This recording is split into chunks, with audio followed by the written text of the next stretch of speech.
ಜ್ಞಾನಧ್ವನಿ ಶ್ರೋತೃಗಳಿಗೆ ನಮಸ್ಕಾರಗಳು. ನಾನು ಜಯಚಂದ್ರ. ದೇಶದ ಪ್ರತಿಷ್ಠಿತ BML ಲಿಮಿಟೆಡ್ ಸಂಸ್ಥೆಯಲ್ಲಿ 37 ವರ್ಷಗಳ ಕಾಲ ಕಾರ್ಯನಿರ್ವಹಿಸಿ ಅಲ್ಲಿನ ಸಾಂಸ್ಕೃತಿಕ ಕಾರ್ಯಕ್ರಮಗಳು, ನಾಟಕಗಳು, ಹಾಡು ಈ ಥರ ಅನೇಕ ಕಾರ್ಯಕ್ರಮಗಳನ್ನು ಆಯೋಜನೆ ಮಾಡ್ತಾ ಬಂದಿದ್ದೀನಿ. ಇಂದು ಜ್ಞಾನಧ್ವನಿ ಶ್ರೋತೃಗಳಿಗಾಗಿ ಒಂದು ವಿಶೇಷ ಸಂದರ್ಶನ ಕಾರ್ಯಕ್ರಮ. ನಮ್ಮೊಂದಿಗೆ ಶ್ರೀ SR ಮುರಳೀಧರ್ ರಾವ್ ಅವರಿದ್ದಾರೆ. SR ಮುರಳೀಧರ್ ರಾವ್ ಅವರು ಮೂಲತಃ ಮೈಸೂರು ಜಿಲ್ಲೆಯವರು. BE ಮೆಕ್ಯಾನಿಕಲ್ ಪದವೀಧರರು. 1990ರಲ್ಲಿ ಅಪ್ರೆಂಟಿಸ್ ಟ್ರೈನಿಯಾಗಿ ನಂತರ ಅಧಿಕಾರಿಯಾಗಿ BML ಸಂಸ್ಥೆ ಸೇರಿದರು. BML ಮೈಸೂರಿನಲ್ಲಿ ಹಲವಾರು ವಿಭಾಗಗಳಲ್ಲಿ ಅವರು ಕಾರ್ಯನಿರ್ವಹಿಸಿದ್ದಾರೆ. 2018ರಲ್ಲಿ ಜಾಗೃತ ವಿಭಾಗದ ಮುಖ್ಯಸ್ಥರಾಗಿ ಸೇರಿ ನಂತರ ಜಾಗೃತ ವಿಭಾಗದಲ್ಲಿ ಜಾಗೃತ ಅರಿವು ಮೂಡಿಸುವ ಹಲವಾರು ಕಾರ್ಯಕ್ರಮಗಳನ್ನು ಶಾಲಾ ಕಾಲೇಜುಗಳಲ್ಲಿ ಆಯೋಜನೆ ಮಾಡಿದ್ದಾರೆ.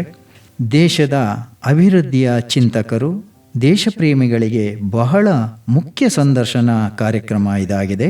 ಭಾರತ ದೇಶದ ರಕ್ಷಣಾ ಕ್ಷೇತ್ರದ ಅಡಿಯಲ್ಲಿ ಕಾರ್ಯನಿರ್ವಹಿಸುತ್ತಿರುವ ದೇಶದ ಪ್ರತಿಷ್ಠಿತ BML ಲಿಮಿಟೆಡ್ ಸಂಸ್ಥೆಯ ಮೈಸೂರು ಉತ್ಪಾದನಾ ಘಟಕದಲ್ಲಿರುವ ಜಾಗೃತ ವಿಭಾಗದ ಅಂದರೆ ವಿಜಿಲೆನ್ಸ್ ಡಿಪಾರ್ಟ್ಮೆಂಟ್ ಮುಖ್ಯಸ್ಥರಾದ ಶ್ರೀ SR ಮುರಳೀಧರ್ ಅವರಿಗೆ ನನ್ನ ನಮಸ್ಕಾರಗಳು. ನಮಸ್ಕಾರ ಸರ್, ತಾವು ಜಾಗೃತ ವಿಭಾಗದ ಮುಖ್ಯಸ್ಥರಾಗಿ ನಮ್ಮ ದೇಶದ ಪ್ರತಿಷ್ಠಿತ BML ಲಿಮಿಟೆಡ್ ಸಂಸ್ಥೆಯ ಬಗ್ಗೆ ಜ್ಞಾನಧ್ವನಿ ಶ್ರೋತೃಗಳಿಗೆ ವಿಷಯವನ್ನು ತಿಳಿಸ್ಬೋದಾ?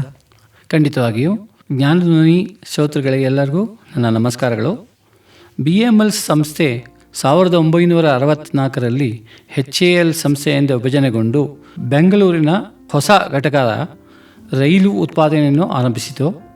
ತದನಂತರ ಉತ್ಪಾದನೆ ವಿಸ್ತಾರಗೊಂಡು ಗಣಿಗಾರಿಕೆ, ರಕ್ಷಣೆ ಮತ್ತು ಏರೋಸ್ಪೇಸ್ ಕ್ಷೇತ್ರಗಳಲ್ಲಿ ಕೂಡ ಅದಕ್ಕೆ ಸಂಬಂಧಿಸಿದ ಉಪಕರಣಗಳನ್ನು ತಯಾರಿಸಲು ಆರಂಭಿಸಿತು. ಆತ್ಮನಿರ್ಭರ ಭಾರತ ಯೋಜನೆಯಡಿ ಹಲವಾರು ಯಂತ್ರಗಳನ್ನು ವಿನ್ಯಾಸ ಮಾಡಿ ದೇಶದ ಅಭಿವೃದ್ಧಿಗೆ ಅರ್ಪಿಸಲಾಗಿದೆ. BML ಸಂಸ್ಥೆಯಲ್ಲಿ 4 ಉತ್ಪಾದನಾ ಘಟಕಗಳಿವೆ, 12 ಪ್ರಾದೇಶಿಕ ಕಚೇರಿಗಳು, 15 ಜಿಲ್ಲಾ ಕಚೇರಿಗಳು. ಹೀಗೆ ದೇಶದಾದ್ಯಂತ ಎಲ್ಲ ಕ್ಷೇತ್ರಗಳಲ್ಲೂ ಕಾರ್ಯನಿರ್ವಹಿಸುತ್ತಿದೆ. ಇದಲ್ಲದೆ 70 ದೇಶಗಳಿಗೆ ನಮ್ಮ ಕಾರ್ಖಾನೆಯ ಉಪಕರಣಗಳನ್ನು ರಫ್ತು ಮಾಡುತ್ತಿದೆ. ಭಾರತ ದೇಶದ ಒಂದು ಸಾಂವಿಧಾನಿಕ ಸಂಸ್ಥೆಯಾದ ಕೇಂದ್ರ ಜಾಗೃತ ಆಯೋಗ ಅಂದರೆ ಸೆಂಟ್ರಲ್ ವಿಜಿಲೆನ್ಸ್ ಕಮಿಷನ್ CVC ಬಗ್ಗೆ ಸಾರ್ವಜನಿಕರಿಗೆ ಮಾಹಿತಿ ನೀಡುವುದೇ ಈ ಸಂದರ್ಶನದ ಉದ್ದೇಶ. ಪ್ರತಿಯೊಬ್ಬ ಭಾರತೀಯನು ತಿಳಿದುಕೊಳ್ಳಲೇಬೇಕಾದ ಈ ಸಂಸ್ಥೆಯ ಬಗ್ಗೆ ಶ್ರೋತೃಗಳಿಗೆ ಪರಿಚಯ ಮಾಡುವುದಾ ಸರ್? ಖಂಡಿತವಾಗಿ. ಭಾರತಕ್ಕೆ ಸ್ವಾತಂತ್ರ್ಯ ಬಂದ ನಂತರ 1960ರಲ್ಲಿ ಬಹಳಷ್ಟು ಮೂಲ ಸೌಕರ್ಯ ಯೋಜನೆಗಳ ಅಡಿಯಲ್ಲಿ ಯೋಜನೆಗಳು ಪ್ರಾರಂಭವಾದವು. ಈ ಸಮಯದಲ್ಲಿ ಭ್ರಷ್ಟಾಚಾರದ ಬಗ್ಗೆ ಲೋಕಸಭೆಯಲ್ಲಿ ಬಹಳಷ್ಟು ಚರ್ಚೆ ನಡೆಯಿತು. ಆ ಸಮಯದಲ್ಲಿ ಭಾರತದ ಗೃಹ ಸಚಿವರಾದ ಶ್ರೀ ಲಾಲ್ ಬಹದ್ದೂರ್ ಶಾಸ್ತ್ರಿಯವರು ಒಂದು ಸಮಿತಿಯನ್ನು ರಚಿಸಿದರು. ಇದನ್ನು ಸಂತಾನಂ ಕಮಿಟಿ ಅಥವಾ committee of prevention of corruption ಎಂದು ಕರೆಯಲಾಯಿತು. ಈ ಸಮಿತಿಯು ನಡೆಯುವಂತಹ ಕಾರ್ಯಗಳನ್ನೆಲ್ಲ ಗಮನಿಸಿ 1964ರಲ್ಲಿ ಲೋಕಸಭೆಗೆ ವರದಿಯನ್ನು ಸಲ್ಲಿಸಿತು. ಈ ವರದಿಯ ಪ್ರಕಾರ CVC ಸೆಂಟ್ರಲ್ ವಿಜಿಲೆನ್ಸ್ ಕಮಿಷನ್ ಅಂದರೆ ಕೇಂದ್ರ ಜಾಗೃತ ಆಯೋಗ ರಚಿಸಲಾಯಿತು. ಇದರ ಮುಖ್ಯ ಉದ್ದೇಶ ಎಂದರೆ ಭ್ರಷ್ಟಾಚಾರವನ್ನು ಎದುರಿಸುವುದು, ಸಮಗ್ರತೆಯನ್ನು ಕಾಪಾಡುವುದು ಹಾಗೂ ಜಾಗರೂಕತೆಯ ವಿಷಯದ ಬಗ್ಗೆ ಸಲಹೆ ನೀಡುವುದು. ಕೇಂದ್ರ ಜಾಗೃತ ಆಯೋಗದ ಮುಖ್ಯಸ್ಥರನ್ನು ಯಾರು ನೇಮಕ ಮಾಡ್ತಾರೆ? ಕೇಂದ್ರ ಜಾಗೃತ ಆಯೋಗದ ಮುಖ್ಯಸ್ಥರನ್ನು ಪ್ರಧಾನಮಂತ್ರಿಗಳು, ಗೃಹ ಸಚಿವರು ಹಾಗೂ ಲೋಕಸಭೆ ವಿರೋಧ ಪಕ್ಷದ ನಾಯಕರು ಒಳಗೊಂಡ ಸಮಿತಿಯ ಶಿಫಾರಸಿನ ಮೇಲೆ ರಾಷ್ಟ್ರಪತಿಗಳು ಕೇಂದ್ರ ಜಾಗೃತ ಆಯುಕ್ತರನ್ನು ನೇಮಕ ಮಾಡುತ್ತಾರೆ. ಕೇಂದ್ರ ಸರ್ಕಾರದ ವಿವಿಧ ಕಚೇರಿಗಳು, ಕೇಂದ್ರ ಸರ್ಕಾರದ ಸಾರ್ವಜನಿಕ ಬ್ಯಾಂಕ್ಗಳು, ಇಲ್ಲಿನ ಆಡಳಿತದಲ್ಲಿ ಕೇಂದ್ರ ಜಾಗೃತ ಆಯೋಗದ ಕಾರ್ಯವೈಖರಿ ಏನು? ಕೇಂದ್ರ ಜಾಗೃತ ಆಯೋಗದ ಪ್ರಥಮ ಆದ್ಯತೆ ಕೇಂದ್ರ ಸರ್ಕಾರದ ಕಚೇರಿಗಳು, ಯಾವುದೇ ಇಲಾಖೆಗಳು, ಉದ್ದಿಮೆಗಳು, ಬ್ಯಾಂಕುಗಳಲ್ಲಿ ಅವರ ದೈನಂದಿನ ಚಟುವಟಿಕೆಗಳ ಮೇಲೆ ತೀವ್ರ ನಿಗಾ ಇಡುವುದು. ಇದರಿಂದ ಭ್ರಷ್ಟಾಚಾರ ನಡೆಯದಂತೆ ಮುಂಜಾಗ್ರತೆ ವಹಿಸುವುದು ಸಾಧ್ಯ. ಇನ್ನು ಭ್ರಷ್ಟಾಚಾರ ನಡೆದಲ್ಲಿ ಕೇಂದ್ರ ಸರ್ಕಾರದ ಆಡಳಿತ, ಕೇಂದ್ರ ಸರ್ಕಾರದ ಉದ್ದಿಮೆಗಳು, ಸಾರ್ವಜನಿಕ ಉದ್ದಿಮೆಗಳು, ಸಾರ್ವಜನಿಕ ಬ್ಯಾಂಕ್ಗಳು, ಇನ್ಶೂರೆನ್ಸ್ ಕಂಪನಿಗಳು ಈ ರೀತಿಯ ಕೇಂದ್ರ ಸರ್ಕಾರದ ಅಧೀನದಲ್ಲಿರುವ ಸಮಗ್ರ ಕಚೇರಿಗಳಲ್ಲಿ ಸಮಗ್ರತೆ, ಪಾರದರ್ಶಕತೆ, ನೈತಿಕತೆ, ಉತ್ತರದಾಯತ್ವ ಇವುಗಳ ಅನುಷ್ಠಾನ ಮತ್ತು ಅಪ್ರಾಮಾಣಿಕ ಅಭ್ಯಾಸಗಳ ಮೇಲೆ ನಿಗಾ ಇಟ್ಟು ಸಂಸತ್ತಿಗೆ ಇದರ ವರದಿಯನ್ನು ಪ್ರತಿ 3 ತಿಂಗಳಿಗೊಮ್ಮೆ ನೀಡುವುದು ಇದು ಕೇಂದ್ರ ಜಾಗೃತ ಆಯೋಗದ ಒಂದು ಕಾರ್ಯವಾಗಿದೆ. ಇದರ ಮುಖ್ಯ ಉದ್ದೇಶ ಬಂದು ಎಲ್ಲ ಕಾರ್ಖಾನೆಗಳಲ್ಲೂ, ಕೇಂದ್ರ ಉದ್ಯಮಗಳಲ್ಲೂ ಎಲ್ಲ ಕಾರ್ಯಾಚರಣೆಯಲ್ಲಿ ಪಾರದರ್ಶಕತೆ ಅಂದರೆ ಗುಡ್ ಗವರ್ನೆನ್ಸ್ ಅಂತ ಹೇಳ್ತಾರೆ, ಉತ್ತಮ ಆಡಳಿತ ರೂಪಿಸುವುದು ಇದರ ಮುಖ್ಯವಾದ ಹೊಣೆಗಾರಿಕೆ. ಕೇಂದ್ರ ಸರ್ಕಾರಕ್ಕೆ ಸಂಬಂಧಪಟ್ಟ ಇಲಾಖೆಗಳು, ಸಾರ್ವಜನಿಕ ಬ್ಯಾಂಕುಗಳು, ಸಾರ್ವಜನಿಕ ಉದ್ದಿಮೆಗಳು ಇವುಗಳಲ್ಲಿ ಜಾಗೃತ ಆಯೋಗ ಯಾವ ರೀತಿ ಕೆಲಸ ಮಾಡುತ್ತೆ ಅನ್ನೋದನ್ನು ತಿಳಿಸಿದ್ದೀರಿ.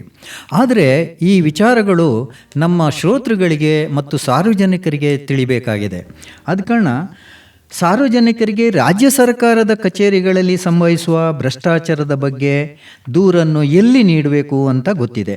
ಆದರೆ ಕೇಂದ್ರ ಸರ್ಕಾರದ ಕಚೇರಿಗಳು, ಬ್ಯಾಂಕುಗಳು ಮುಂತಾದ ಕಡೆ ಸಂಭವಿಸುವ ಭ್ರಷ್ಟಾಚಾರದ ಬಗ್ಗೆ ದೂರನ್ನು ಎಲ್ಲಿ ಮತ್ತು ಹೇಗೆ ನೀಡಬೇಕು ಅಂತ ಮಾಹಿತಿ ಇಲ್ಲ.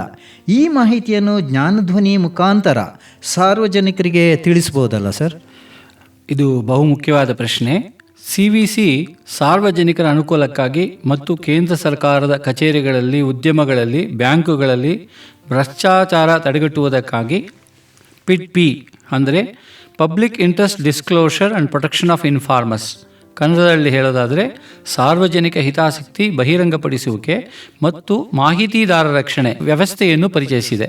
ಸಾರ್ವಜನಿಕರು ಕೇಂದ್ರ ಸರ್ಕಾರದ ಯಾವುದೇ ಕಚೇರಿಗಳಲ್ಲಿ ಲಂಚ, ಸ್ವಜನ ಪಕ್ಷಪಾತ, ನಿಧಾನಗತಿಯ ಕಾರ್ಯದ ಮೂಲಕ ಸಾರ್ವಜನಿಕರಿಗೆ ತೊಂದರೆ ಕೊಟ್ಟಲ್ಲಿ ಒಂದು ಬಿಳಿ ಹಾಳೆಯಲ್ಲಿ ದೂರನ್ನು ಬರೆದು ದೂರುದಾರರ ಹೆಸರು ಮತ್ತು ವಿಳಾಸವನ್ನು ಸ್ವಚ್ಛವಾಗಿ ಬರೆದು ಲಕೋಟೆಯ ಒಳಗೆ ಹಾಕಿ ಭದ್ರವಾಗಿ ಲಕೋಟೆಯನ್ನು ಅಂಟಿಸಿ ಲಕೋಟೆಯ ಮೇಲೆ PIDP PIDPI ಅಂತ ಬರೆದು ವಿಳಾಸದ ಸ್ಥಳದಲ್ಲಿ secretary, central vigilance commission, Satarkata Bhavan, block A, GPO complex, INA, New Delhi ಎಂದು ಬರೆಯಬೇಕು.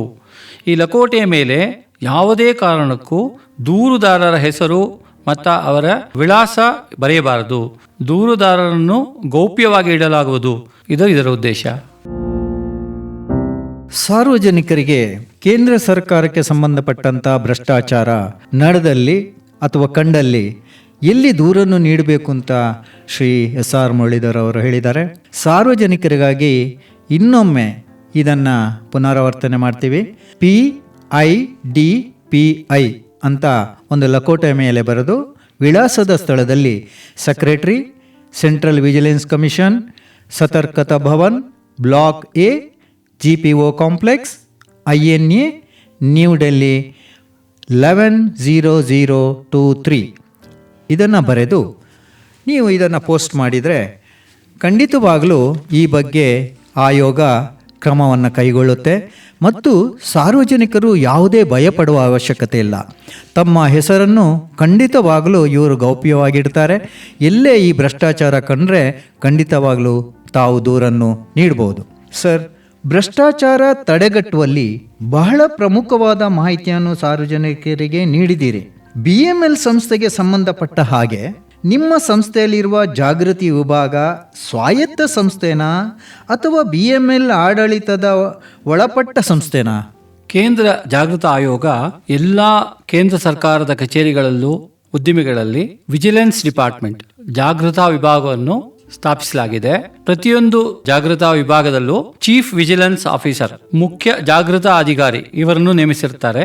ಇವರು ನಮ್ಮ ಕಚೇರಿಗಳಲ್ಲಿ ನಡೆಯುವಂಥ ಎಲ್ಲ ಜಾಗೃತಾ ಕಾರ್ಯಕ್ರಮಗಳನ್ನು ಮುಖ್ಯ ಜಾಗೃತಾ ಅಧಿಕಾರಿ ಕೇಂದ್ರ ಜಾಗೃತಾ ಆಯೋಗದಿಂದ 3 ವರ್ಷದ ಅವಧಿಗೆ ನೇಮಿಸಲ್ಪಡುತ್ತಾರೆ.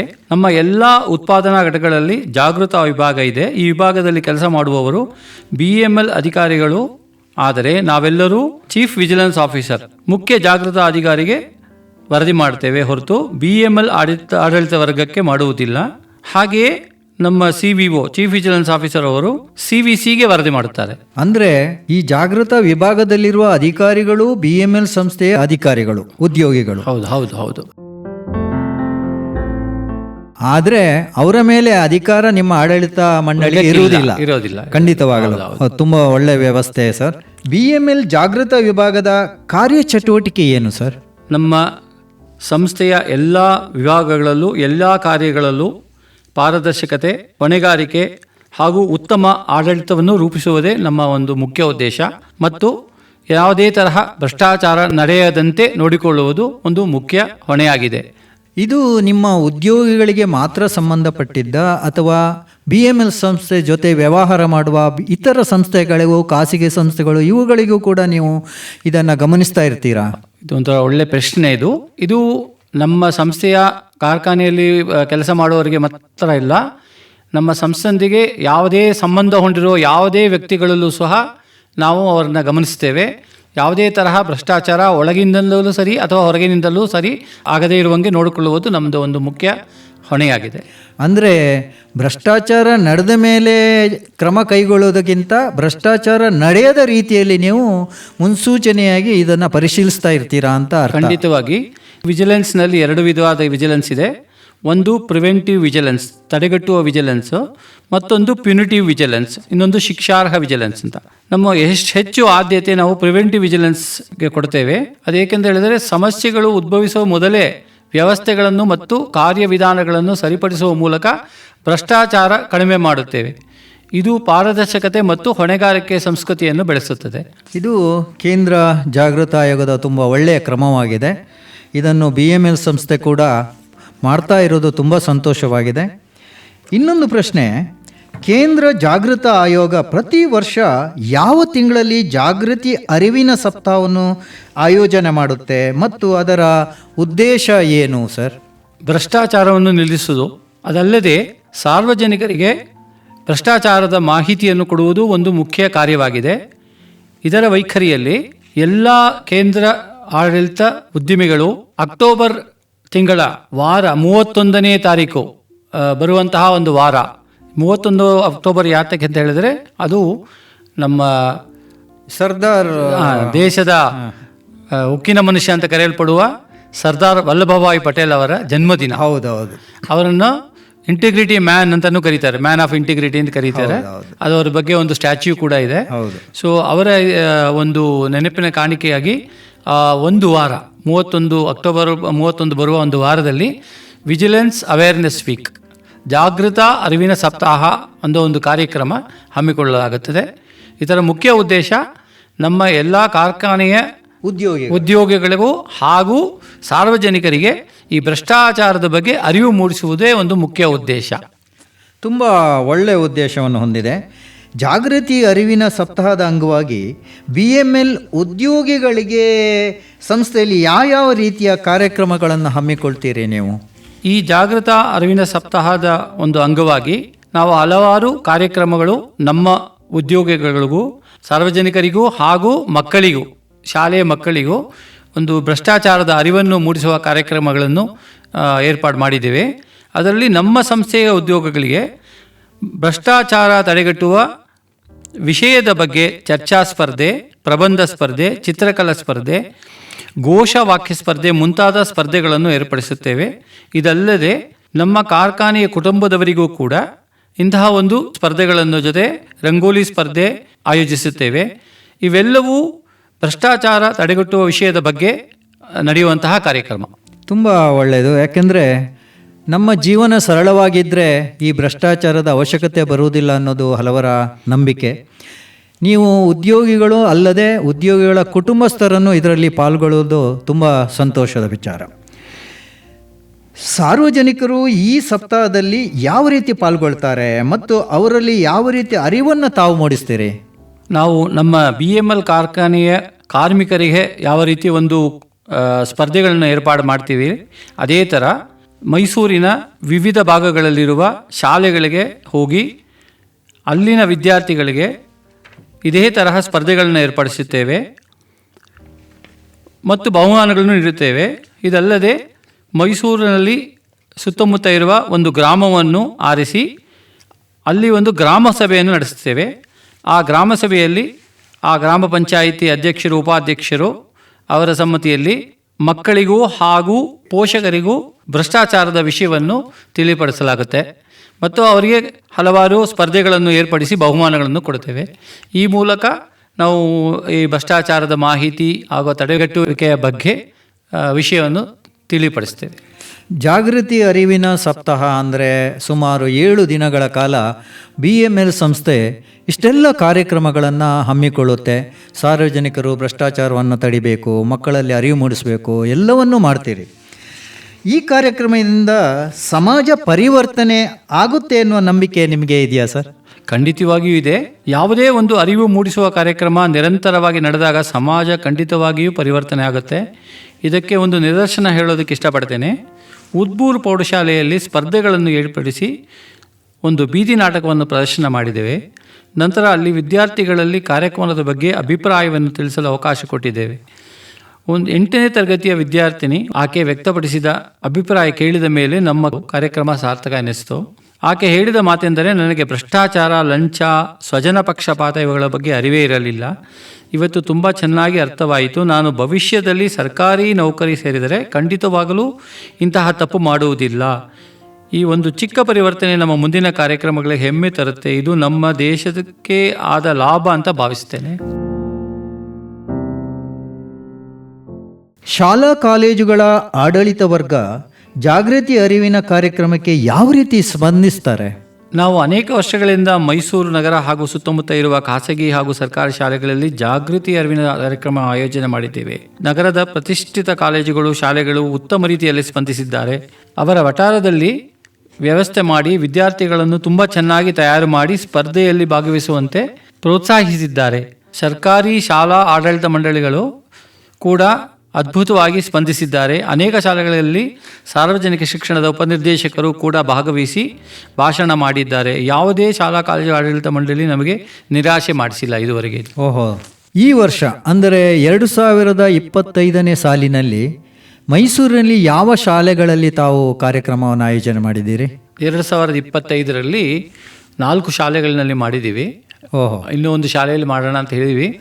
ಪ್ರಗತಿ ವಿದ್ಯಾಕೇಂದ್ರ, ಸರ್ಕಾರಿ ವುಮೆನ್ಸ್ ಕಾಲೇಜ್, ಪ್ರಥಮ ದರ್ಜೆ ಕಾಲೇಜು, ಶೇಷಾದ್ರಿಪುರಂ ಕಾಲೇಜು ಹಾಗೂ KNC ಗ್ಲೋಬಲ್ ಇಂಟರ್ನ್ಯಾಷನಲ್ ಸ್ಕೂಲ್, ಈ 4 ಶಾಲೆಗಳಲ್ಲಿ ಜಾಗೃತ ಆಯೋಗದ ಮೇಲೆ ಕಾರ್ಯಕ್ರಮವನ್ನು ಏರ್ಪಾಡು ಮಾಡಿದ್ದೀವಿ. ಅಂದರೆ ಸರ್ಕಾರಿ ಶಾಲೆ ಅಲ್ಲದೆ ಖಾಸಗಿ ಶಾಲೆಗಳಲ್ಲೂ ಕೂಡ ತಾವು ಈ ಕಾರ್ಯಕ್ರಮವನ್ನು ಆಯೋಜನೆ ಮಾಡ್ತೀವಿ? ಹೌದು.